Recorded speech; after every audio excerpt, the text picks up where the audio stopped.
السلام عليكم asxaabi waa salaamantiin dhammaantiin meel walba dunida ka kala joogtaan waa aniga oo Mo ah maalin wanaagsan mar kale barnaamijkeeni filimka idin maanta waa filim cusub waa filim jacayl iyo qiso ah iyo qosol iskugu jiro filim dad badan ay ka heleen blockbuster noqday dhaafay heerkii laga filayay waa filim Bollywood ah filimkan waxaa la dhahaa magaciisa Middle Class Love waa filim qiso iyo qosol iyo jacayl iskugu jirto wuxuu soo baxay 16 September 2022 waxaa wada director-ka caanka ah Ratna Sin waxaa producer-ka Anubhav Sin waxaa music director-ka muusigiistaha caanka ah Amish Rashmiya filimka waxaa wada actors iskugu jira kuwa yaryar kuwa cusub iyo kuwa dhowr filim leh waxaa ugu horeeyo actor la dhaho Preet Kamani sidoo kale waxaa ku jirta gabar ku cusub fanka ee la dhaho Isha Sin atrishada caanka ah Kavya Thapa jilaaga caanka ah Manoj Bahwa Sanjay Bashnai Shifon Jama iyo actorin kale dhowr ah filimkan waxaa lagu jilay magaalo caan ah filimkan waxaa la geliyay budget iska normal ah oo sidaan u badnayn laakiin wuxuu noqday filim blockbuster ah maadaama dhawaanahan India aysan ka soo bixin filmaanta college-ka dadkana badankooda ay jecel yihiin filmaanta college-ka ah qaabka shirkadaha kala duwan ee dunida filmaanta qiimeeya u kala qiimeeyeen filimkan IMDb India waxay ku qiimeysay 10kiiba 6.3 Times of India waxay ku qiimeysay 5kiiba 2.5 ama 2.5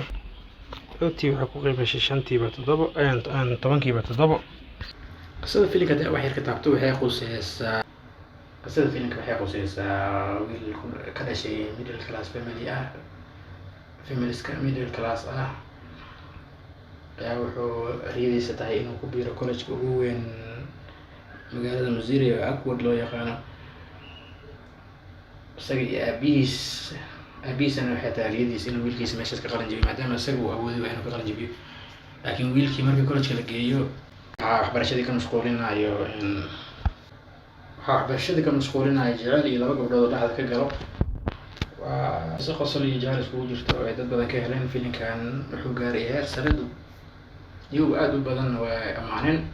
waxaan filayaa rajaynayaa in idinka naga heshaan halka hadaan kusoo gabagabeeyay faahfaahinta filimkan linkiga filimka oo dhameystiran waxaan gelin doonaa muuqaalka meeshiisa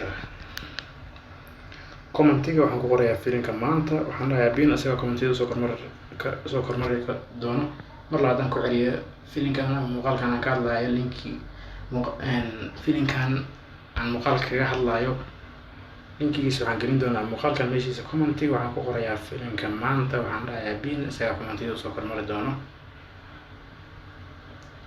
mar saddexaad ku celiyo linkiga filimkan ama muuqaalkan filimkiisa oo dhameystiran oo af Soomaali ah oo HD ah waxaan gelin doonaa muuqaalkan meeshiisa hoose ee commentiga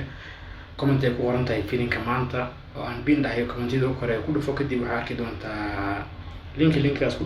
meeshiisa comment ay ku qoran tahay filimka maanta Jimcaha ah mar saddexaad ku celiyo linkiga filimkan oo dhameystiran oo af Soomaali ah oo HD ah waxaan gelin doonaa muuqaalka ka hooseeyo ee afraad ee aan soo day laba week ka hor We are Somalians, we are Africans, we are Somalians, we are Africans.